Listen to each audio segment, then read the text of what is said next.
سجدہ اتنی بڑی قوت ہے، ہزاروں ایٹم بمبوں کے اندر وہ قوت نہیں ہے جو سجدے کے اندر طاقت ہے۔ آج دنیا سے ہم ڈر رہے ہیں اس لیے کہ ہمارے سجدے چھن گئے ہیں، ہمارے سجدوں کی آبرو چھن گئی ہے، ہمارے سجدوں میں وہ حرارت اور گرمی نہیں رہی، وہ دقت اور وہ نرمی نہیں رہی۔ بدر کا میدان میں 1000 کا لشکر جرار مقابلے میں اور وہ پورے لاؤ لشکر کے ساتھ ناز و تفاخر کے اندر مسلمانوں کو ملیامیٹ کر دینے کے جذبوں سے دانت پیس رہے ہیں یا مسلمانوں کو کچا چبا دیں گے۔ مسلمانوں کے ساتھ پاس صرف 8 تلواریں اور ان کے بدن میں کھانے کے لیے کچھ نہیں۔ جس کھجور کو چوس کے روزہ رکھتے ہیں اسی کھجور کو چوس کے روزہ افطار کرتے ہیں۔ یہ حالت مسلمانوں کی، بدن پہ چتھڑے لگے ہوئے کپڑے ہیں، عجیب حالت ہے۔ پھر کون سا آسرا تھا جو مسلمانوں کے کام آیا؟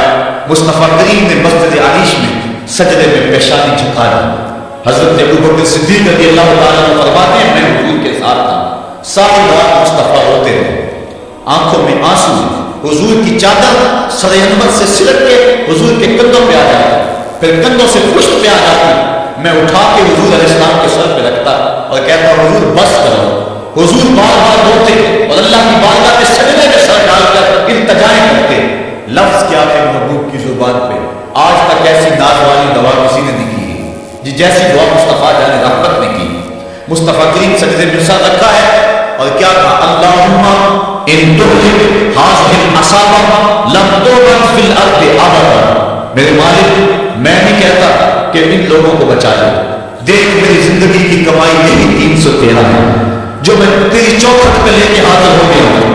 میری زندگی کا کل اثاثہ، میری زندگی کا کل سرمایہ کوہ ابو قبیس میں کیے گئے جلسوں کا نتیجہ، عکاس کی منڈی کے اندر دیے گئے جلسوں کا نتیجہ اور ذی المجال کے میلے میں تیرے دین کی تبلیغ کا نتیجہ، طائف کے بازاروں میں پتھر کھا کر کے جو تبلیغ کی اس کا نتیجہ، رستے میں گڑے، رستے میں بچھتے ہوئے کانٹے اور مکے کے بازاروں میں میرے بدن کے اوپر پڑتی ہوئی اوچھلیاں، میں نے پھر بھی تیرا کلمہ بلند کیا۔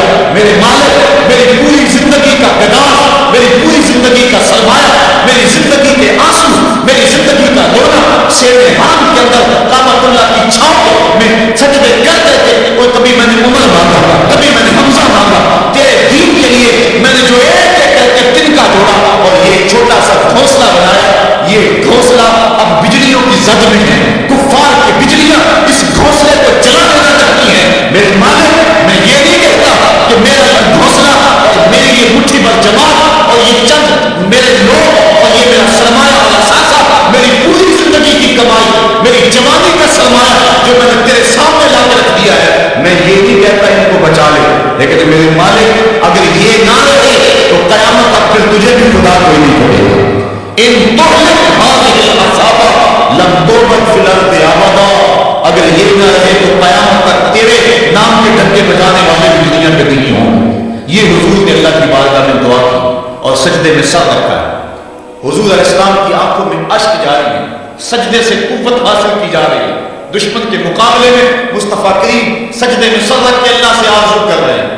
حضرت سیدنا صدیق اکبر فرماتے ہیں اچانک حضور نے سر اٹھایا، میں خوش ہو گیا کہ حضور کے چہرے پہ مسکراہٹ تھی۔ حضور مسکراتے ہوئے فرمایا ابشر یا ابا بکر ھذا جبریل آخذ بعنان فرسہ، ابو بکر بشارت ہو وہ جبریل اللہ کی مدد لے کر آ گئے۔ تو یہ سجدے تھے جن سجدوں نے ظالم اور جابر قوتوں کا منہ توڑ کے رکھ دیا۔ حضرت ابن مرتضیٰ روایت کرتے ہیں رضی اللہ تعالیٰ عنہ، فرماتے ہیں میں نے ہاتھ میں تلوار تھامی اور میدان میں کود پڑا، میں نے کئی کافروں کو واسطے جہنم کیا، پھر پلٹ کے دیکھا کہ میں حضور کی زیارت کر رہا ہوں لیکن مجھے حضور نظر نہ آئے۔ میں نے ڈھونڈا تو ایک سمت حضور نے پیشانی سجدے میں رکھی ہوئی تھی اور زبان پہ لفظ تھے یا حیو یا قیوم، یا حیو یا قیوم۔ حضور یہ پڑھتے جا رہے تھے، یا حیو یا قیوم کا وظیفہ پڑھتے جا رہے تھے اور سجدے میں پیشانی تھی حضور کی۔ میں پھر دوبارہ آیا اس سجدے سے جوش لے کر اللہ کے محبوب کی خدمت میں ایک شخص حاضر ہوا اور اس نے کہا کہ حضور میرا بیٹا مجھے اپنی چیزوں کو ہاتھ نہیں لگانے دیتا۔ تو آقا کریم نے اسے بلایا، کہا کہ تمہارا باپ کیا کہہ رہا ہے؟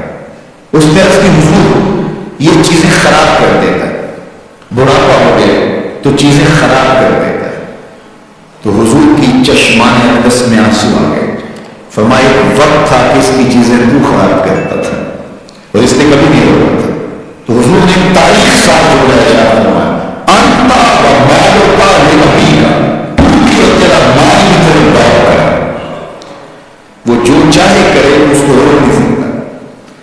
لیکن اولادیں جب سمجھدار ہونے لگے تو وہ والدین کو تقیہ نور سمجھتے ہیں. وہ والدین کو اولڈ فیشن سمجھ لیتے ہیں. وہ سمجھتی ہیں کہ یہ تو جدید دور کے تقاضوں کو جانتی نہیں. حالانکہ والدین نے چکی کی طرح زمانے کو پیسا ہوتا ہے اور حالات کے جبر کو سہا ہوتا ہے اور تجربات کی چکی میں خود پسے ہوتے ہیں اور انہیں پتا ہوتا ہے کہ جو ہے وہ کیسے زندگی گزارنی ہے. اگرچہ وہ جدید دنیا کی اصطلاحات سے واقف نہ ہوں اور جدید زبانوں اور لہجوں سے آگاہ نہ ہو، جدید فیشن میں نہ آتے ہو، لیکن حالات کو کیسے گزارنا